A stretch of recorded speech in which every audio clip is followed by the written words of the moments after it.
আসসালামু আলাইকুম। এই মুহূর্তে যে ভিডিওটা দেখছেন এটি একটি চরের চরের ভিডিও।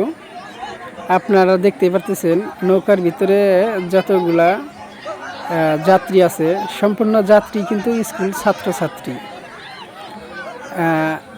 লোভ যে নৌকার নাইয়া, সে নাইয়া মানে কতটুক লোভ হলে এরকম ধরনের কাজ করতে পারে দেখেন।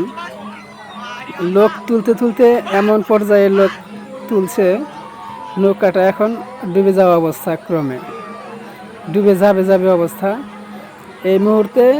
তো এক ভাই বলছে যে এতগুলা লোক না নিলে কি হয় না, সব মানুষের রিস্ক কে নিবে, আপনি নেবেন।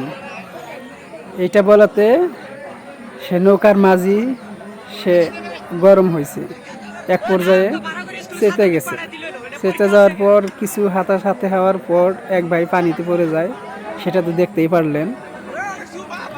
তো আমরা সবাই যদি একটু লোভটাকে একটু সামলাইতে পারি, তাহলে কিন্তু এই সমস্ত দুর্ঘটনা থেকে একটু একটু হলেও মানে ইয়ের মধ্যে আসবে। কিন্তু এই সমস্ত দুর্ঘটনা হয় শুধু একটু যে লোভের জন্য।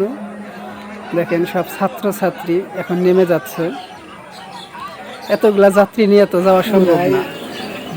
এখন নদীর পানি আর পানি তো বাড়তেছে। এই মুহূর্তে যদি এই সমস্ত কাজ করে নাইয়ারা, আমি নৌকার নাইয়াদেরকে উদ্দেশ্য করে বলছি, আপনারা একটু সতর্কতা নিয়ে